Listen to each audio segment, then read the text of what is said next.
Hi, everyone. Welcome to our 30th episode of Yugabyte DB Friday Tech Talks. It's for engineers, from engineers, and it's my pleasure to welcome back Rahul Desiraju. And just by way of introduction, I'm Kannan, one of the co-founders at Yugabyte. And Rahul joins us again for a second time in this series of talks. Rahul, I believe you spoke about cross-cluster replication in one of the earlier talks. That's right. Yeah, it must have been like a month ago or a month and a half ago. But yeah, thanks for the intro, Kannan. Welcome back, and take it away, Rahul. Yeah, so just a little intro on myself. I've been an engineer at Yugabyte for just over 5 years now. And yeah, I'm here to talk to you about encryption at rest.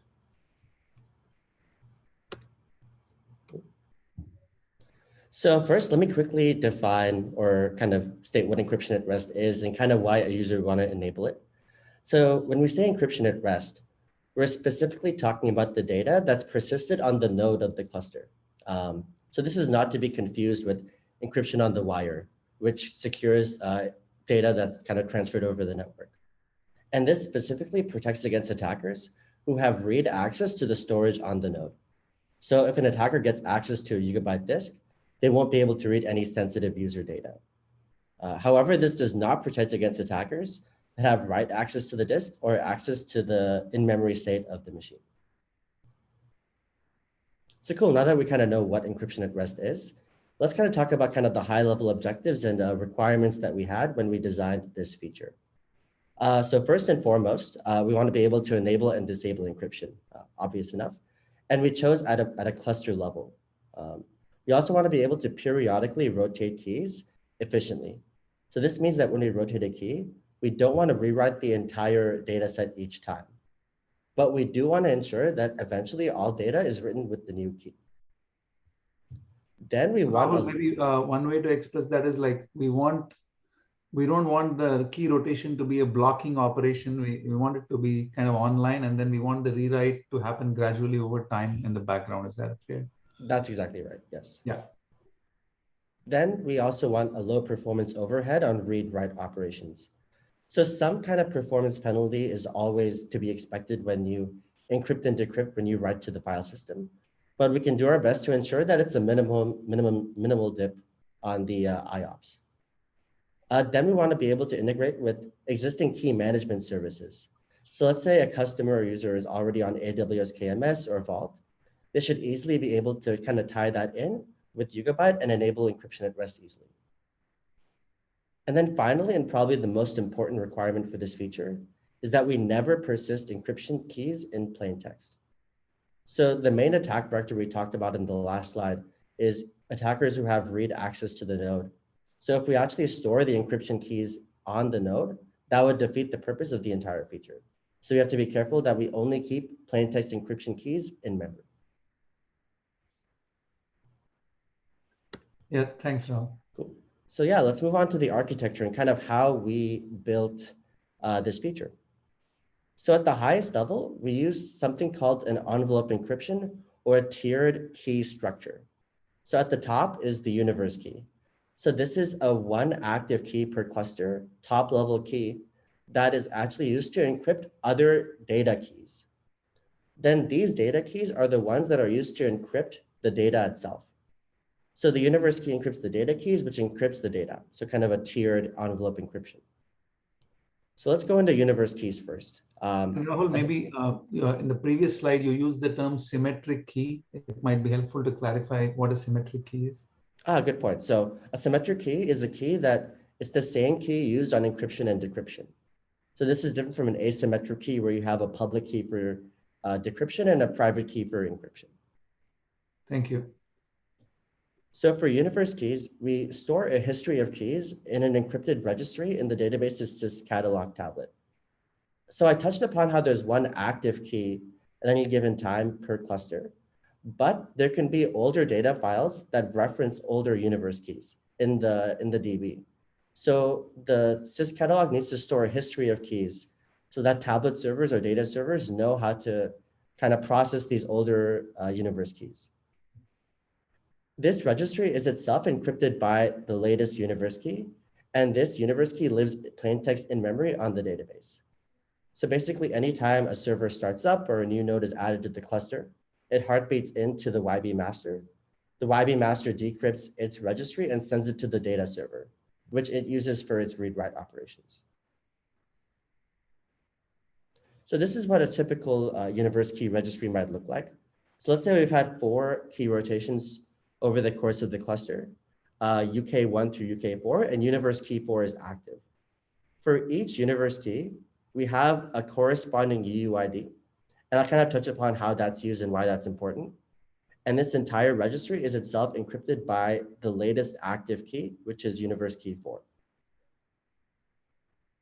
Cool. So this is like the master registry that keeps the history of keys used on this cluster, and it itself is encrypted using the latest key. Yes, and this is all stored in the YB master syscatalog. Yeah. So now let's touch upon data keys. So data keys are the ones that actually encrypt the data itself. And these are generated once per flushed data file or SST file or write-ahead log file. So basically any file that can contain sensitive user data. So this is what the typical data file format is like. At the top, we have the universe key UUID for the file. And this is in plain text. The important thing to note is that the UUID itself cannot be used to encrypt or decrypt anything. So having this in plain text is okay. On write, this will be the latest key in the system. But on reads, let's say this is an older data file, this might reference an older key UUID. So that's kind of the first component. Then we have the encrypted data key. So this key, data key, is encrypted by the universe key in universe key UUID. So this is kind of the envelope level of encryption where we have the data key encrypted by the universe key. And finally, we have the encrypted file contents themselves. And these are encrypted by the data key in the second line of the header. So we kind of have 3 components to any file. So Rahul, there was a question saying, in this case, does one universe have all these 4 keys? I guess it's a reference to your previous slide. Yeah. So, yeah. So there could be files that reference all of these keys. So I touched upon how we eventually move over to the latest universe key through like on the write path, but at any given time, there can be references to any of these keys. Yeah, so just maybe to describe it another way, at the current time, if new data files or new transaction log files are getting created by the system, it will use universe key 4, and a file generated will have on the header UUID_4, just as a way to remind it in future that this was the version of the key that was used for subsequent things. But as time goes on, if you do another key rotation, you'll be at universe key 5, but some of your files in the system could still be using data keys that were encrypted using universe key 4 or universe key 3. So you need this history. And this is not even like, if you rotated, if you did key rotation once a week, it's not going to be a registry that's going to grow too big. So it's a manageable amount of data structure. Yep, exactly right. So let me touch briefly upon the encryption internals. Don't want to get too into the weeds here, but we use an AES counter 128 type of encryption. So what this basically means is that we have a 16-byte key and we operate on 16 blocks at a time. And namely, we have this counter 4-byte structure, which increments once per 16-byte block. And this prevents us from getting patterns in the data if we have patterns in the plain text. So we keep on increasing this counter.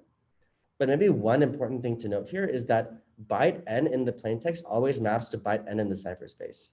So it's always a 1-to-1 encryption. And this is important if we say have an index file where we want to access byte 100. It doesn't matter whether the file is in plain text or cipher space. It'll just be byte 100 in the file. Yeah, this is a pretty important property in some sense, because our flushed files could be several gigabytes, right? But we may be interested in a 32K block inside that encrypted file. You don't want to decrypt the entire file. You just want to decrypt the 32K area around that file. And the fact that, and this encryption has the property that the input size is the same as the output size, makes some of the offset calculation trivial. Like, you know where the block you're interested in is exactly in the system. So let's talk a bit more about key rotations. So we talked about how we don't actually re-encrypt all the data with the new key when we do a key rotation. We actually do a somewhat lazy key rotation. So all new data is written with the latest universe key, but older data is eventually compacted and written with the new key. So let me give an example of what this means. Let's say we have two SST files or data files, and both of this have been encrypted with universe key 1. We have a key rotation, and now we've written SST3 with universe key 2. Now on the compaction process, which kind of combines n data files into one compact file, we'll write SST4 with universe key 2. So basically, as this database continues to take writes, it eventually merges and compacts all the data into the new universe key. And although we are using the term encrypted with universe key 2, remember that it's really the envelope encryption. So we will generate a new data key per file. We'll use the universe key 2 to encrypt the data key, and then the file itself is encrypted using the data key. So, I mean, just the fact that we use a unique data key per file kind of gives you a little bit of additional level of protection or safety, right? It makes the attacker's job that much harder because every file is using a different key. Yep. And finally, let's touch upon backup restore. So when we take a backup of an encrypted database, we keep the backup files encrypted. So we don't make the files plain text when we store them, but we also store these encrypted backups with the history of universe key UIDs. So let's say from that previous example that we have the 4 UIDs and keys, we'll store the list of 4 UIDs with the encrypted backup. So what this means is that even if the attacker gains access to the backup, they won't actually be able to read any of the data because all they have are the universe key UIDs. On the restore path, our platform will actually use the source universe's KMS to get the key data from each of these UIDs and seed the target with the history of universe keys. So one by one, it goes to the UIDs present in the sys catalog and gets the key data and adds it to the DB. So now the YB master has a history of the keys. And just like any other cluster, when the T servers start up and heartbeat into the YB master, it'll send back the decrypted registry with the history of 4 keys. So Rahul, if the target cluster already had a registry with like 10 entries, and then you're restoring from a table which was on another source cluster which had its own registry, do we just merge that registry into the new cluster? Exactly right. So the target itself can have be encrypted with a different key or have its own history. It'll just append to the end of that. Yeah. So we don't overwrite any keys. And it can also restore to a universe with encryption disabled as well. The only important thing to note is that the source universe needs to, or the target universe needs to know about the source's KMS, because that's how it actually retrieves the list of keys. So even though the target universe has encryption disabled, at the point of restore for these set of tables, they will be encrypted. Am I correct? And then if new data keeps coming into the system and files getting rewritten, then slowly it'll get unencrypted. Yes, exactly right. Okay. Makes sense. Cool. That's it for the presentation. I have a little demo. So I created 2 universes. One is a plain text universe and one is an encrypted universe. And both of these are 3 node clusters with about 8 GBs of RAM. Can you guys see the tabs that I'm on? So yeah, we see the 2 tabs right now. You're on the encrypted universe view. Awesome, cool. So just to touch upon how the user kind of sees their encryption status. So let's go to the overview. Let's go to the nodes and click on the master of this. So this is the encrypted universe. And at the bottom, we see the encryption status is enabled with key. And this is the key ID. So this is the key ID generated by AWS KMS. So we say that we're enabled with this key, but we don't actually expose any key data here. If we go to the plain text universe and do the same thing, we see that the encryption status is never enabled. If we want to actually change the encryption status, we can go to the actions here, edit security, and we have two options for encryption in transit and encryption at rest. So we can click on this, enable it, and then choose the AWS KMS config that we want to use here. I won't actually do that now, but that's typically how a user would enable encryption and then rotate keys. So I've been running a workload on both of these clusters. Let's quickly see how they're doing. So go to the overview here. So I have a write workload running, and this is the plain text universe. So we see roughly about, almost, the average latency is 2, but I guess it just stopped, but we're roughly around like 3.5K ops per second on the plain text universe. So now let's see how we were doing on the encrypted universe. 3.2 or 3.3. So a very, very minimal degradation in performance, which is one of the goals we outlined, that we want to have as minimal of a performance drop when we enable encryption. And this is and the transaction log is also encrypted in real time, correct? Yes. So basically every write that we do is written to this transaction log, and those are all encrypted. Yeah. Is the metrics view, could we go to the metrics view, Rahul? And do we have any comparison of the CPU, like the node section, which presents some CPU utilization metrics? So let's say the peak was 30% user CPU, and how much is the system CPU here? If you could, so 30 plus, no, right there, the two lines. So the orange line is showing about 30% and system is about 11%, and this is the encrypted universe. Would be interesting to compare the similar data point. Yes, let's see.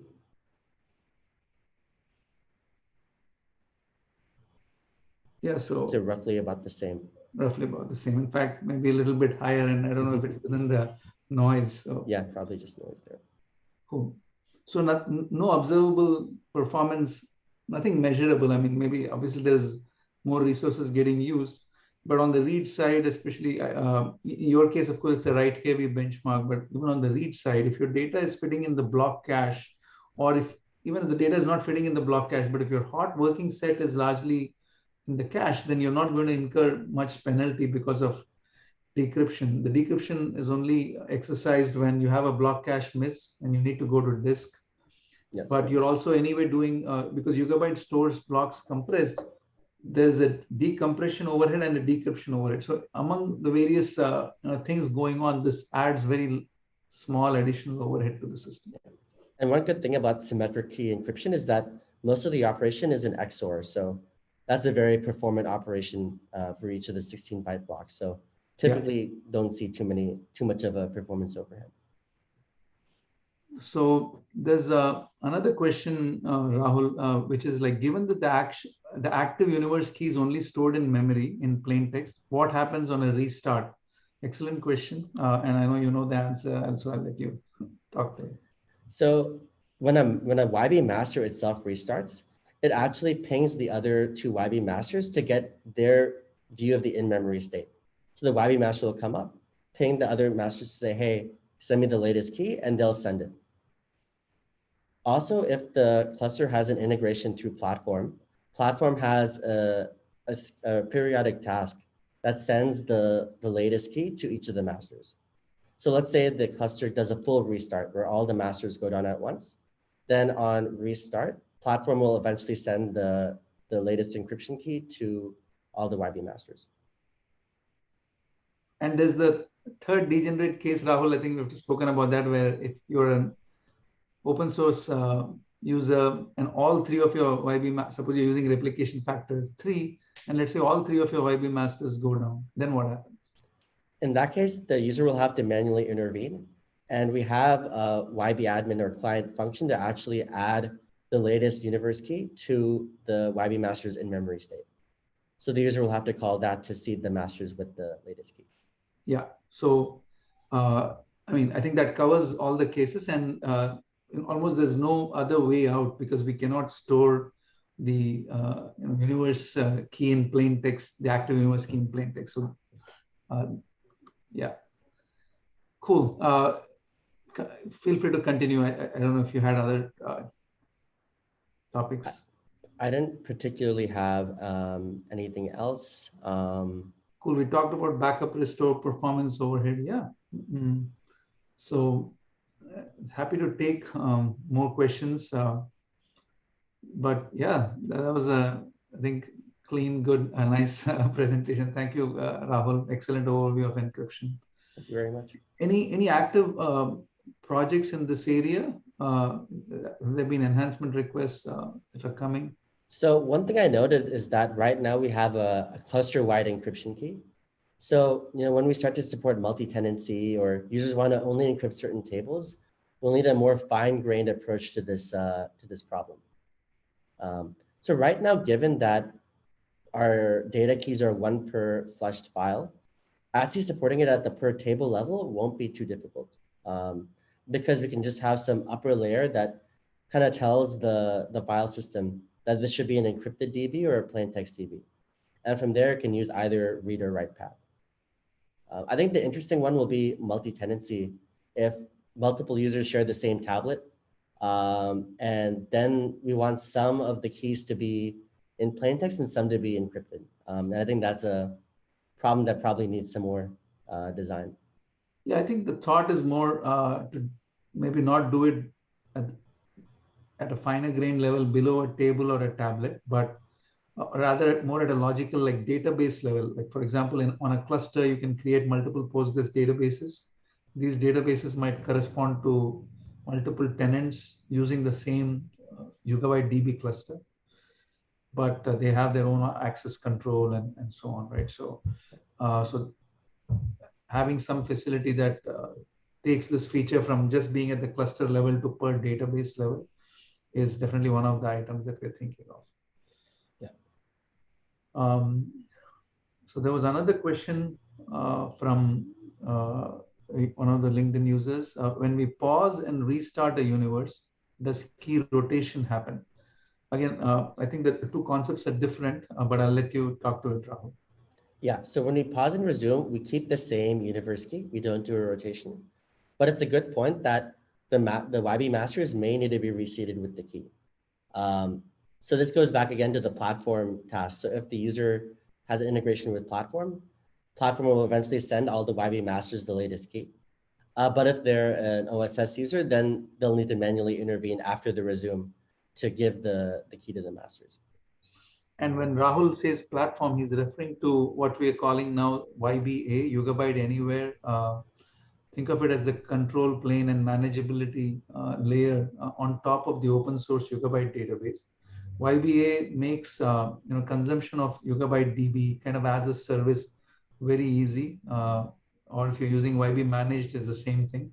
In those cases, if you're pausing a cluster or your cloud cluster to save on your Amazon or whatever Azure cloud bill, then on a resume, YBM or YBA will automatically take care of reseeding the Yugabyte cluster with the necessary key it needs to continue execution. And whereas key rotation is more like something that you might do on an active cluster that's been running for months, and maybe you have a policy that every month you need to rotate your key. So that's kind of like these two are orthogonal. But yeah, thanks for the question. There are a couple of more questions. Is there some way to know when all data is encrypted using the latest data universe key? This is to know when to cut off access to a vault key that was previously used to encrypt data that was restored. That's a great question. We don't currently have any way of knowing this.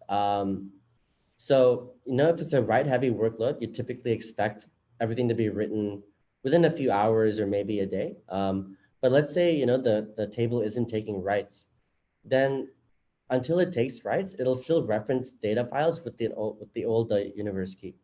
One thing, Rahul, we're working towards it. It's not yet a done feature. Is we're working on a feature called like scheduled major compactions. So even if the system doesn't have writes, periodically we'll run the compaction process, at least because users will be able to configure if that's on a weekly basis or a monthly basis. That helps in a couple of different ways, like in terms of like reclaiming space for deleted rows, right? Like until you compact, like you may have had an original insert and then you deleted the row, but in a log structured database, the delete is just like a marker, and then eventually you do need to reclaim the row. So essentially these features actually work nicely together to help actually move away from dependency on old keys. But right now it's a little bit manual. You would have to, if a table is not getting writes, you would have to force a major compaction to happen. Another question is there an overhead with Yugabyte encryption at rest when AWS encryption is also enabled? I think it's a orthogonal, meaning our observation is that Yugabyte encryption already the overhead added is fairly minimal. And if you're also enabling cloud provider's own encryption, I don't know if we have done any performance benchmarking of that, but yeah, I would say yes, it would be additive, but it's in the grand scheme of things when you're actually doing a three-way replication of your row and a wrapped replication, all that. As a percentage, this is probably not something that's a huge concern. And similarly, on the read path, if you're having a lot of block cache misses, then there's already a cost of going to your cloud provider storage layer. Like, so you're going to storage that has latency. You're often decompressing blocks because we store blocks compressed. So in that path, yes, you're adding the overhead of decrypting also. So it adds up, but as a percentage, probably not significant. Rahul is, and for somebody who really wants to look under the hood and go down to the level of an SST file, could they tell from the header of the SST file that this is an encrypted file or not? Yeah, actually, maybe I'll quickly share again, because we can take a look at.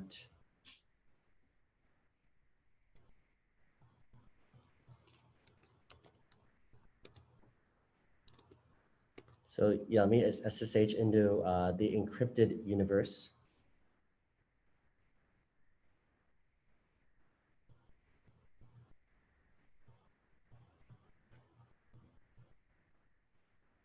One second.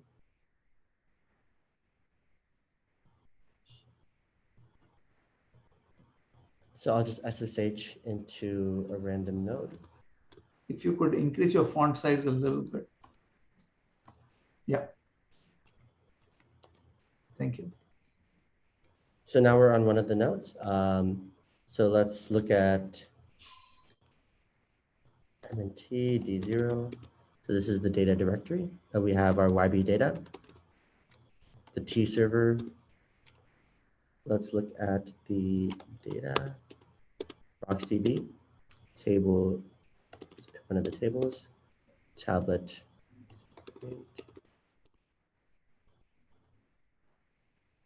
One looks empty.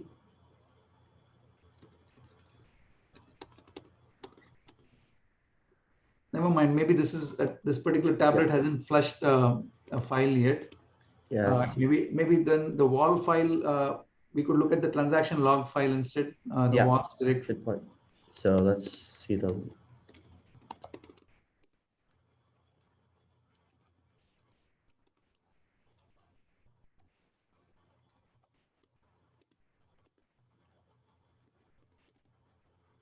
Here we go. So let's look at wall 13.